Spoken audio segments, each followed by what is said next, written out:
자, 20대 대통령 선거가 22일 앞으로 다가오면서 오늘부터 법정 공식 선거 운동이 시작되었습니다. 자, 오늘부터 선거일 전날인 3월 8일까지 3주간 뜨거운 대선 이 열전이 치러질 것으로 보이는데요. 자, 당장 거리 곳곳에 대선 후보들의 얼굴이 담긴 현수막들이 펼쳐지고요. 또 유세차와 확성기 대선 후보의 이름을 연호하는 모습들이 훨씬 더 뜨거워진 또 대선 분위기를 느낄 수 있는 것 같습니다. 자, 달아오른 20대 대선 전국 오늘 내일 여야 선대위 관계자들 차례대로 모시고 말씀 나눠볼 텐데요. 오늘 먼저 국민의힘 선거대책본부 윤희석 상임공보특보 모셨습니다. 어서 오십시오. 네, 안녕하세요. 네, 한창 바쁘실 때 또 이렇게 평화방송을 찾아주셨습니다. 별 말씀을요. 찾아주시면 제가 불러주시면 언제든지 오겠습니다. 네, 고맙습니다. 자, 윤희석 특보님, 오늘부터 20대 대선 공식 선거운동이 시작됐는데 앞으로 이제 20여일 남았습니다. 윤석열 후보의 어떤 그 현 대선 승리 최우선 전략들, 뭐 오늘 보여주고 있는 어떤 그 동선을 바라봐도 좀 보이는 것 같기도 하고요. 어떻습니까? 네, 오늘 이제 경부선 라인을 따라서 네. 부산까지 가신 다음에 내일은 호남 그리고 청주, 원주 이렇게 국토를 가로질러서 올라간 네. 다음에 모레는 다시 수도권을 도는 일단 국토 전반적으로 훑는 거를 초반에 하고요. 네. 전략이라고 하셨는데 어제 의총에서 후보가 한 발언을 제가 인용해서 말씀을 드리겠습니다. 뭐라고 했냐면 아직까지 마음을 정하시지 못한 분들이 많다. 그래서 초심으로 돌아가서 낮은 자세로 선거에 임하겠다 이렇게 얘기했단 말이죠. 네. 자, 그러면은 마음을 정하시지 못한 분들이라고 하면 아마도 중도층이라고 볼 수 있고요. 네. 저희가 낮은 자세로 더 가야 되겠다 하는 얘기는 아마도 호남에 계신 유권자들을 향한 후보의 생각이라고 봅니다. 그래서 향후에는 남은 기간 동안에 중도층과 마음을 정하지 못하신 중도층과 호남에 저희가 전력을 집중할 그럴 계획으로 생각합니다. 네. 이제 그런 전략은 전략대로 가야지 되는 것이고 지금 이 시점에서 어쨌든 가장 핫하게 뛰어오르고 있는 얘기는 이제 안철수 후보와의 단일화 이야기인 것 같습니다. 안철수 후보가 먼저 이야기를 꺼냈어요. 예. 뭐 2, 3일 안에 이제 결정을 하라. 네. 예. 결정을 하라. 예. 이게 던진 거죠, 이쪽으로. 예. 예. 자, 이것에 대해서 지금 이제 여러 가지 얘기가 나오고 있는데 지금 국민의힘의 공식 입장부터 먼저 살펴보도록 하죠. 단일화 제안 자체는 환영한다. 네. 그런데 안철수 후보 쪽에서 요구하고 있는 여론조사를 통한 단일화는 할 수 없다. 네. 이게 저희의 공식 답변입니다. 네. 자, 그렇다 그러면 이제 국민의힘은 이른바 그 통 큰 단일화를 주장을 하고 있는 것이고 안철수 후보에서는 통 큰 승부를 얘기를 하고 있는 것이고, 예, 뭐 그 정도의 차이가 있는 것 같습니다. 이게 접점이 있을까요? 저희가 여론조사를 통한 단일화에 대해서 부정적으로 말씀드린 이유가 딱 하나가 있습니다. 네. 승부의 결과 때문에 저희가 그런 것이 아니고요. 네. 단일화라고 하는 것이 효과를 얻기 위한 과정이 꼭 필요하기 때문에 그렇습니다. 단일화를 통한 어떤 효과. 그렇습니다. 국민께 감동을 주는 단일화가 아니라 뭔가 후보직을 차지하기 위한 사생결단식의 어떤 승부라고 한다면 국민들께서 보시기에 후보직 하나를 놓고 이전 투구한다. 네. 너무 볼썽사납다. 이런 인상을 줄 수밖에 없거든요. 네. 그리고 솔직히 지금 안철수 후보의 지지율이 그렇게 많지가 않습니다. 네. 단일화 한다고 해서 안철수 후보를 향한 한 8% 정도로 추산되는 지지율이 다 저희 쪽으로 온다는 보장이 없단 말이죠. 그런 보장도 없고. 제가 볼 때는 그중에 한 3분의 1 정도는 저희 것이 아닐 것입니다. 그중에 한 1, 2% 정도는 또 투표를 안 하실 분들도 생길 것이고. 네네. 이런 차원에서 그 효과, 작은 효과를 얻기 위해서 지금 여론조사 단일화를 위한 협상 과정, 그 과정에서 나올 수밖에 없는 불협화음, 별로 보고 싶지 않은 장면들 이런 것이 국민들께 노출될 때 네. 단일화를 시도해서 정권 교체를 압도적으로 하겠다는 본래의 뜻은 퇴색되고 말 것입니다. 네. 야권의 단일화를 통해서 정권 고체를 열망하고 있는 사람들 입장에서는 이거 뭐 안철수 후보까지 끌어들이면은 좀 더 확실하게 다지면서 갈 수 있는 건데 이거 왜 못하냐라는 얘기가 나오기도 하거든요. 맞는 말씀입니다. 네네. 그래서 과정이 중요하다는 말씀인데 네네. 저희가 통 큰 단일화를 주장하는 이유는 두 분 후보끼리 예를 들어서 정권 교체라는 대의에 합심을 해서 거기에 합의를 해서 뭔가 큰 결과를 낼 수 있는 그런 그림이 만들어진다면 정권 교체를 원하시는 과반의 55%에 달하는 국민들의 정말 기쁜 소식이 될 거예요. 네네. 그렇게 된다면 압도적인 표차로 당선이 될 수 있겠죠. 그런데 여론조사를 해서 승부를 보는 듯이 적합도를 넣느냐 경쟁력을 넣느냐 이런 싸움부터 시작해서 그 여론조사 결과에 따라서 평균을 내고 몇 개 회사하고 이런 과정들이 있어야 되지 않습니까? 네. 그 과정은 국민들께서 별로 보기 원하시는 장면이 아닐 것이다. 네. 그 얘기입니다. 쉽지 않습니다. 자, 그 야권 후보 단일화만큼이나 보수층의 결집 효과를 볼 수 있는 다른 방안, 즉 이제 여기에서 박근혜 전 대통령과의 만남이라든가 어떤 교감이라든가 이런 부분에 대한 이야기들도 나오게 되는 것 같은데 가능성이 있을까요? 박근혜 전 대통령의 용태가 네. 어느 정도인지 파악하기 어려운 상황에서 대선 전에 퇴원을 하신다는 얘기도 들었습니다마는 네. 그것이 면담이 성사되는 것까지는 그렇게 가능성이 높아 보이지 않습니다. 들어보면은 어느 정도의 메시지는 내실 것 같은데 박 전 대통령께서 네. 근데 그것은 국민들을 향한 일반적인 사명 관련한 메시지가 될 것 같고요. 대선 관련한 메시지가 나올 것 같지도 않고 네. 그 상황에서 윤석열 후보의 만남을 성사시킨다 어려워 보입니다. 네. 조원진 우리 공화당 후보 같은 경우에는 박 전 대통령이 윤석열 후보에 대한 감정이 그렇게 좋지 않다. 그분은 워낙에 또 말 거침없이 하시니까 예. 예, 그런 얘기도 하셨더라고요. 예. 그 뭐 확인이 잘 안 되는 얘기고 네. 박 대통령 본인이 직접 밝히신 게 아니기 때문에 네. 그냥 그 정도로만 하겠습니다. 네, 알겠습니다. 자, 어제 발표된 윤석열 후보의 검찰 개혁 공약 이야기도 좀 들어보도록 하죠. 이 적폐청산 이야기와 어떤 쭉 그 맥을 같이 한다라는 얘기도 나오고 상당히 어떻게 보면은 윤석열 후보의 검찰 개혁 공약 강하게 들려오기도 하거든요. 예, 이거 어떤 배경에서 나왔다고 볼 수 있을까요? 기본적으로는 검찰권을 독립시킨다는 큰 명제하에서 나온 공약이라고 보시면 되겠습니다. 네. 윤석열 후보 본인이 검찰총장으로 있었고요. 검찰총장 재임하는 동안에 정치권의 압력을 숱하게 받아왔던 경험이 있는 분이고 또 우리 국민들도 그것을 잘 알고 있습니다. 추미애 전 법무부 장관이 수사지휘권이라는 것을 통해서 검찰총장을 식물총장으로 만들고 검찰에서 하고자 하는 수사를 상당 부분 막았고 또 하고자 해서는 안 될 어떤 일들 네. 무고에 가까운 수사를 했던 것을 저희는 채널A 사건으로 봤습니다. 따라서 정치 권력으로부터 검찰권을 독립시키자는 인식이 윤석열 후보는 상당히 각별하리라고 생각을 합니다. 저희가 대표적으로 말한 공약이 법무부 장관의 검찰총장에 대한 수사 지휘권을 폐지하자는 것이에요.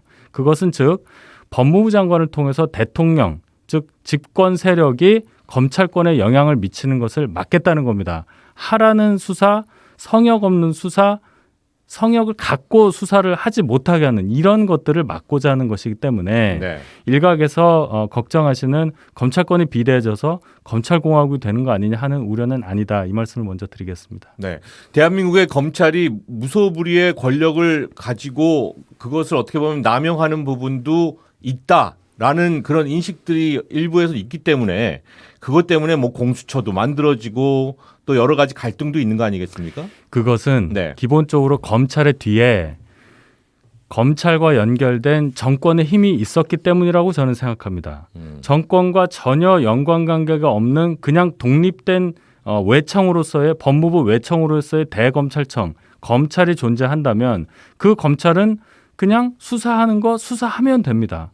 검찰이 원래 국민들로부터 부여받은 검찰권을 그렇게 남용할 수 있는 그런 환경이 되지 않을 거예요. 네네네. 그래서 그런 환경을 조성하기 위해서 정치 권력과 검찰 간의 연결고리를 끊겠다. 그래서 민정수석실도 폐지한다고 미리 말씀을 드린 겁니다. 네. 그냥 검찰 권력의 뒤에 정부와의 어떤 연관성이 있었기 때문에 문제가 있었다라는 그런 말씀이고. 그렇습니다. 근데 좀 아이러니하게도 거기에서 지금 검찰총장하고 있었던 윤석열 후보가 대통령 지금 후보로 또 나와 있는 그런 또 작금의 현실입니다. 그렇습니다. 예. 자, 윤석열 후보의 집권 시 적폐청산 수사 발언이 정치 보복 논란으로 번지면서 문재인 대통령이 직접 공식적인 사과를 요구한 상황인데 아직 그거에 대한 사과나 이어지는 발언들은 없었던 것 같아요. 거기에 대해서 윤석열 후보가 이렇게 말씀하셨습니다. 원칙에 대한 생각은 윤석열 후보 본인과 대통령의 생각이 같다. 즉 뭔가 비리가 있거나 부정이 있는 곳은 당연히 수사가 미쳐야 한다. 검찰권이 미쳐서 수사해서 밝혀야 한다. 이런 원칙은 같다라는 말씀을 하셨고 그런 차원에서 볼 때 이게 사과를 할 만한 상황이냐라는 생각을 해봐요. 원래 그 인터뷰, 문제가 됐던 그 모 신문과의 인터뷰에서는 네. 적폐라는 단어가 윤석열 후보 입에서 나온 적이 없어요. 질문에 네. 집권하게 되면 문재인 정부 초기 때처럼 적폐청산 수사를 하겠느냐 네. 이렇게 물어봤거든요. 질문이. 네네. 거기에 대한 답으로 당연히 한다. 그러나 대통령이 관여하는 게 아니고 시스템에 따라 한다. 이렇게 대답한 게 다입니다. 따라서 윤석열 후보가 적폐라는 단어를 꼭 집어서 전 정부에 대해서 내가 뭔가 하겠다. 이런 식으로 해석하지 않아 주시기를 그렇게 바랍니다. 그 적폐라는 단어가 질문에 담겨 있었어도 워낙에 센 단어이기 때문에 말이죠. 그리고 또 이제 적폐 청산하시겠습니까? 해야죠. 이게 3번이나 나오더라고요. 그것도 이제 짚어서 얘기하시는 분들도 많은 것 같은데.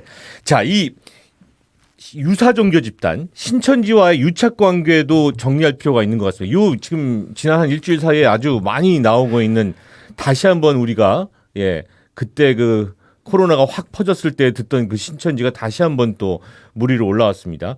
윤석열 후보를 밀고 있다는 이 폭로에 대해서는 어떻게 생각을 하십니까? 그 사실관계를 다시 한번 점검할 필요가 있어요. 이게 아주 간단한 얘기인데요. 네. 2020년 2월 28일입니다. 제가 날짜도 다 기억할 정도로 하도 많이 2020년 봤어요. 2월 28일. 예. 그날 신천지 관련해서 그 추미애 전 법무부 장관이 네. 압수수색을 하라 이렇게 언론에 공개합니다. 네. 일선 검찰청에서는 압수수색을 하라 이렇게 얘기를 해요. 근데 3월 2일 날 네. 김강립 당시 중대본의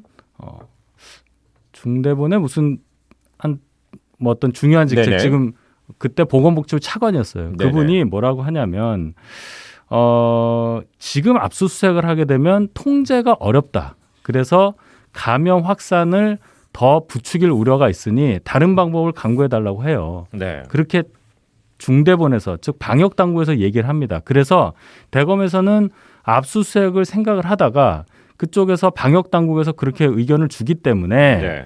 그러면 압수수색하는 대신에 이미 제출 형식으로 자료를 받고 또 수사에 필요한 자료를 계속해서 추가로 요구해서 받습니다. 네. 그게 다인데 마치 신천지라는 종교단체를 보호해주기 위해서 압수수색을 안 했다고 지금 여권에서 역공을 취하고 있는 겁니다. 네네.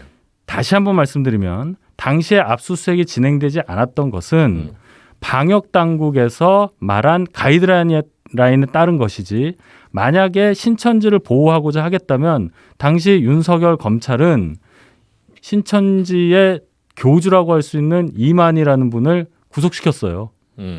그건 어떻게 생각하시는지 제가 묻고 싶습니다. 네. 일단은 이만희 교주가 구속됐다라는 점을 놓고 봤을 때에는 봐준 게 아니죠. 봐준 게 아니다. 네. 네. 자, 지금 이제 오늘 오후에 김의겸 더불어민주당 의원이 기자회견을 통해서 살아있는 그 소가죽 벗기는 구판 여기에 이제 김건희 코바나 컨텐츠 대표 그리고 윤석열 검사장의 이름이 담겨 있는 그 사진을 공개했더라고요. 이 부분에 대해서는 지금 어떻게 반응이 나온 게 있나요? 저희가 방금 전에 네. 이양수 수석 대변인 명의로 논평을 냈는데요. 네네. 그 영상을 잘 보면요. 윤석열 서울지검장 이름도 있고 김건희 대표 이름도 있는데 네. 거기 보면 이시종 충북 도지사 이름도 있고요. 민주당 출신입니다. 네. 민주당 소속이죠. 네네. 대통령이라는 단어도 보여요. 등에. 대통령이요? 예. 어떤 대통령을 얘기하는 거죠? 대통령이라고 써 있어요. 어. 그 등에 이렇게 이름이 달려 있죠. 끝에까지는 잘 안 보이는데 대통령이라고 써 있어요. 그러니까 충북 도지사 이시종 대통령 뭐 가리니까 지금 현재 대통령 문재인 뭐 대통령인데. 그렇겠죠. 예. 그거는 뭐라고 설명할 거란 말이에요. 그러니까 그냥 붙여놓은 거예요. 그리고 이 행사를 주최한 사람이 네. 지금 뭐 건진법사라고 저희 선대위에서 활동했던 사람이기 때문에 연관이 돼 있다고 얘기를 네네네. 하는데 김의겸은 잘 생각해야 돼요. 이거 주최한 단체가 이 행사를 주최한 단체가 대한불교 종정협의회라는 데인데요. 네. 여기에 이 행사에 있었던 그 당시에 이 종교 단체의 사무총장으로 있던 서모 씨라는 분은 이재명 선대위의 4050 위원회 종교본부 임원을 맡고 있는 분이에요. 네. 그러니까 이재명 선대위에 훨씬 더 밀접하게 관계되어 있는 분이 주최했다고도 볼 수 있는 이 행사를 가지고 네. 등에 이름이 달려있다는 이유로 지금 저희를 모해하고 있는 거 아니겠습니까? 근데 등에 이름 달린 거 민주당 쪽 도지사 다른 사람들 다 있다. 있고 예. 주최한 사람 어떤 사람이 훨씬 더 주최하는 사람에 가깝냐 볼 때 민주당에서 활동한 분이 훨씬 더 연관성이 많은 거예요. 김의겸 의원이 도대체 무슨 생각으로 이런 폭로 기자회견을 하는 건지 모르겠습니다. 네네. 자, 그러면 이제 윤석열 후보는 관련이 없다. 이 어떤 제가 단체나 판단할 행사에서. 때는 예. 그 종교 행사에서 네. 뭔가 과시하기 위해서 유력자들의 이름을 그냥 등에다가 갖다 붙인 걸로 생각이 돼요. 네. 그럼 윤석열 후보랑 무슨 관계가 있겠어요? 김건희 코바나 콘텐츠 대표 같은 경우에는 자, 그럼 그렇다고 유력자. 쳐서 예. 유력자가 아니니까 이름이 있다고 치는데 자, 그러면 등에 이름을 달았다는 거 하나를 가지고 이 무속과 연관이 있습니다. 이 행사와 너무너무 연관이 있습니다 하면서 정치적으로 공세를 할 만한 거리가 될까요? 근거가 상당히 박약하죠. 떨어진다. 네. 예. 알겠습니다. 지금 요 며칠 사이에 가장 큰 이슈 같은 경우에는 이제 열차 내 구두발이었는데 윤석열 후보의 어떤 그 해명도 있고 했었습니다만 결과적으로 이런 것들이 주위에서 조금 잘 커버가 될 수 있었으면 좋겠다라는 지지자들의 말씀들도 많이 있는 것 같습니다. 그렇습니다. 뭐 윤석열 후보가 발을 뻗고 이렇게 별로 유쾌하지 않은 장면을 연출한 것에 대해서는 정말 죄송스럽게 생각하고요. 그러면은 그 옆에 있던 분들이 좀 얘기를 하지 그랬느냐라고 네. 하시는데 대려 사진을 올리기도 했으니까 예. 아마도 이제 그게 열정 열차라고 저희가 전세를 해서 네네. 충청과 호남을 갔던 그런 기차 아니었는데 아마도 조금 편한 분위기에서 대화를 나누다 보니 네. 신경 쓰는 부분이 좀 없었던 좀 불찰이었던 것 같습니다. 네네. 그래서 다시 한번 사과를 드립니다. 자, 이 공식 선거 운동이 이제 드디어 오늘부터 시작이 됐는데 여야 모두 이 배우자의 모습들이 잘 보이질 않습니다. 네. 이것도 상당히 이채로운 그런 장면인 것 같은데, 자, 김건희 씨 같은 경우에는 대선 운동 계획 어떤 게 나와 있는 게 좀 있습니까? 어떤 계획인가요? 아직까지는 저희 선대본 내부에서는 네. 특별한 계획이 정해지거나 네. 뭔가 더 논의가 진전된 게 없어요. 네. 제가 볼 때는 김건희 대표 본인의 판단에 따라서 이루어지는 게 아닐까 이렇게 생각합니다. 끝까지 어쨌든 선거일까지 그 배우자가 앞에 안 나오는 것도 이상하잖아요. 근데. 그 부분은 이제 저희가 네. 잘 고려를 해야 되겠죠. 네. 비공식적으로 조금 봉사활동을 한다든지 네. 이런 형식으로 언론에 노출이 될 수도 있겠다. 음. 사후에 언론에 노출이 될 수도 있겠다. 네네. 뭐 이런 얘기들도 있는데 정확한 것은 제가 말씀드리기가 좀 곤란하겠습니다. 알겠습니다. 지금은. 이제 20여일 앞으로 다가온 20대 대선입니다. 오늘 윤희석 국민의힘 선거대책본부 상임공보 특보 모시고 말씀 나눠봤습니다. 대단히 감사합니다. 감사합니다.